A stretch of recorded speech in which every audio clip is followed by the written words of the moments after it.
വിശുദ്ധ യോഹന്നാൻ എഴുതിയ സുവിശേഷം അധ്യായം 20. ശൂന്യമായ കല്ലറ. ആഴ്ചയുടെ 1-ാം ദിവസം അതിരാവിലെ ഇരുട്ടായിരിക്കുമ്പോൾ തന്നെ മഗ്ദലേന മറിയം ശവകുടീരത്തിന്റെ സമീപത്തേക്ക് വന്നു. ശവകുടീരത്തിന്റെ കല്ല് മാറ്റപ്പെട്ടിരിക്കുന്നതായി അവൾ കണ്ടു. അവൾ ഉടനെ ഓടി ശിമയോൻ പത്രോസിന്റെയും യേശു സ്നേഹിച്ചിരുന്ന മറ്റേ ശിഷ്യന്റെയും അടുത്തെത്തി പറഞ്ഞു, കർത്താവിനെ അവർ കല്ലറയിൽ നിന്ന് മാറ്റിയിരിക്കുന്നു. എന്നാൽ അവനെ അവർ എവിടെ വച്ചുവെന്ന് ഞങ്ങൾക്കറിഞ്ഞുകൂടാ. പത്രോസ് ഉടനെ മറ്റേ ശിഷ്യനോടുകൂടെ കല്ലറയുടെ അടുത്തേക്ക് പോയി. അവർ ഇരുവരും ഒരുമിച്ച് ഓടി. എന്നാൽ മറ്റേ ശിഷ്യൻ പത്രോസിനേക്കാൾ കൂടുതൽ വേഗം ഓടി ആദ്യം കല്ലറയുടെ അടുത്തെത്തി. കുനിഞ്ഞു നോക്കിയപ്പോൾ കച്ച കിടക്കുന്നത് അവൻ കണ്ടു. എങ്കിലും അവൻ അകത്ത് പ്രവേശിച്ചില്ല. അവന്റെ പിന്നാലെ വന്ന ശിമയോൻ പത്രോസ് കല്ലറയിൽ പ്രവേശിച്ചു. കച്ച അവിടെ കിടക്കുന്നതും തലയിൽ കെട്ടിയിരുന്ന തൂവാല കച്ചയോടുകൂടെയല്ലാതെ തനിച്ച് ഒരിടത്ത് ചുരുട്ടി വച്ചിരിക്കുന്നതും അവൻ കണ്ടു. അപ്പോൾ കല്ലറയുടെ സമീപത്ത് ആദ്യം എത്തിയ മറ്റേ ശിഷ്യനും അകത്ത് പ്രവേശിച്ച് കണ്ടു വിശ്വസിച്ചു. അവൻ മരിച്ചവരിൽ നിന്ന് ഉയിർത്തെഴുന്നേൽക്കേണ്ടിയിരിക്കുന്നു എന്ന തിരുവെഴുത്ത് അവർ അതുവരെ മനസ്സിലാക്കിയിരുന്നില്ല. അനന്തരം ശിഷ്യന്മാർ മടങ്ങിപ്പോയി. യേശു മഗ്ദലേന മറിയത്തിന് പ്രത്യക്ഷപ്പെടുന്നു. മറിയം കല്ലറയ്ക്കു വെളിയിൽ കരഞ്ഞുകൊണ്ട് നിന്നു.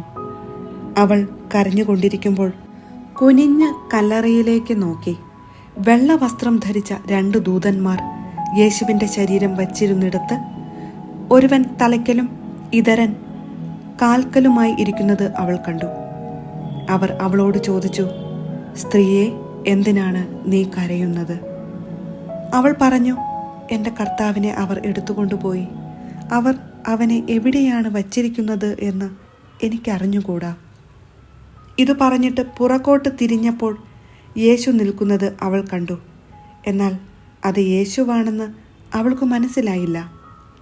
യേശു അവളോട് ചോദിച്ചു, സ്ത്രീയെ, എന്തിനാണ് നീ കരയുന്നത്?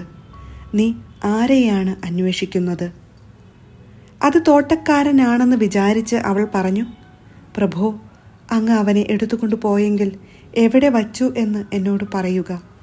ഞാൻ അവനെ എടുത്തുകൊണ്ടു പോയിക്കൊള്ളാം. യേശു അവളെ വിളിച്ചു, മറിയം. അവൾ തിരിഞ്ഞ് റബ്ബോനി എന്ന് ഹെബ്രായ ഭാഷയിൽ വിളിച്ചു, ഗുരു എന്നർത്ഥം. യേശു പറഞ്ഞു, നീ എന്നെ തടഞ്ഞു നിർത്താതിരിക്കുക. എന്തെന്നാൽ ഞാൻ പിതാവിൻ്റെ അടുത്തേക്ക് ഇതുവരെയും കയറിയിട്ടില്ല. നീ എൻ്റെ സഹോദരന്മാരുടെ അടുത്ത് ചെന്ന് അവരോട്, ഞാൻ എൻ്റെ പിതാവിൻ്റെയും നിങ്ങളുടെ പിതാവിൻ്റെയും എൻ്റെ ദൈവത്തിൻ്റെയും നിങ്ങളുടെ ദൈവത്തിൻ്റെയും അടുത്തേക്ക് ആരോഹണം ചെയ്യുന്നു എന്ന് പറയുക. മഗ്ദലേന മറിയം ചെന്ന്, ഞാൻ കർത്താവിനെ കണ്ടു എന്നും അവൻ ഇക്കാര്യങ്ങൾ തന്നോട് പറഞ്ഞു എന്നും ശിഷ്യന്മാരെ അറിയിച്ചു. ശിഷ്യന്മാർക്ക് പ്രത്യക്ഷപ്പെടുന്നു.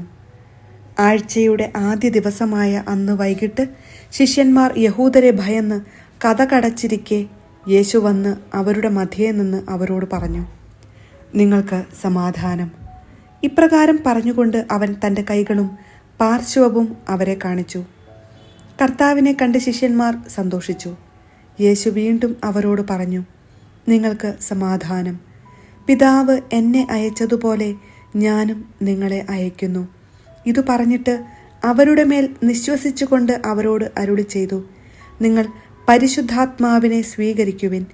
നിങ്ങൾ ആരുടെ പാപങ്ങൾ ക്ഷമിക്കുന്നുവോ അവ അവരോട് ക്ഷമിക്കപ്പെട്ടിരിക്കും. നിങ്ങൾ ആരുടെ പാപങ്ങൾ ബന്ധിക്കുന്നുവോ അവ ബന്ധിക്കപ്പെട്ടിരിക്കും. തോമസിന്റെ സംശയം. 12 പേരിൽ ഒരുവനും ദിദിമോസ് എന്ന് വിളിക്കപ്പെടുന്നവനുമായ തോമസ് യേശു വന്നപ്പോൾ അവരോട് കൂടെ ഉണ്ടായിരുന്നില്ല. അതുകൊണ്ട് മറ്റു ശിഷ്യന്മാർ അവനോട് പറഞ്ഞു, ഞങ്ങൾ കർത്താവിനെ കണ്ടു. എന്നാൽ അവൻ പറഞ്ഞു, അവൻ്റെ കൈകളിൽ ആണികളുടെ പഴുതുകൾ ഞാൻ കാണുകയും അവയിൽ എൻ്റെ വിരൽ ഇടുകയും അവൻ്റെ പാർശ്വത്തിൽ എൻ്റെ കൈ വയ്ക്കുകയും ചെയ്തല്ലാതെ ഞാൻ വിശ്വസിക്കുകയില്ല. 8 ദിവസങ്ങൾക്കു ശേഷം വീണ്ടും അവൻ്റെ ശിഷ്യന്മാർ വീട്ടിൽ ആയിരുന്നപ്പോൾ തോമസും അവരോട് കൂടെയുണ്ടായിരുന്നു. വാതിലുകൾ അടച്ചിരുന്നു. യേശു വന്ന് അവരുടെ മധ്യത്തിൽ നിന്നുകൊണ്ട് പറഞ്ഞു, നിങ്ങൾക്ക് സമാധാനം. അവൻ തോമസിനോട് പറഞ്ഞു, നിന്റെ വിരൽ ഇവിടെ കൊണ്ടുവരുക, എൻ്റെ കൈകൾ കാണുക. നിന്റെ കൈ നീട്ടി എൻ്റെ പാർശ്വത്തിൽ വയ്ക്കുക. അവിശ്വാസിയാകാതെ വിശ്വാസിയായിരിക്കുക. തോമസ് പറഞ്ഞു, എൻ്റെ കർത്താവേ, എൻ്റെ ദൈവമേ. യേശു അവനോട് പറഞ്ഞു, നീ എന്നെ കണ്ടതുകൊണ്ട് വിശ്വസിച്ചു. കാണാതെ തന്നെ വിശ്വസിക്കുന്നവർ ഭാഗ്യവാന്മാർ. ഈ ഗ്രന്ഥത്തിൽ എഴുതപ്പെടാത്ത മറ്റനേകം അടയാളങ്ങളും യേശു ശിഷ്യരുടെ സാന്നിധ്യത്തിൽ പ്രവർത്തിച്ചു. എന്നാൽ ഇവ തന്നെയും എഴുതപ്പെട്ടിരിക്കുന്നത് യേശു ദൈവപുത്രനായ ക്രിസ്തുവാണെന്ന് നിങ്ങൾ വിശ്വസിക്കുന്നതിനും അങ്ങനെ വിശ്വസിക്കുക നിമിത്തം നിങ്ങൾക്ക് അവൻ്റെ നാമത്തിൽ ജീവൻ ഉണ്ടാകുന്നതിനും വേണ്ടിയാണ്.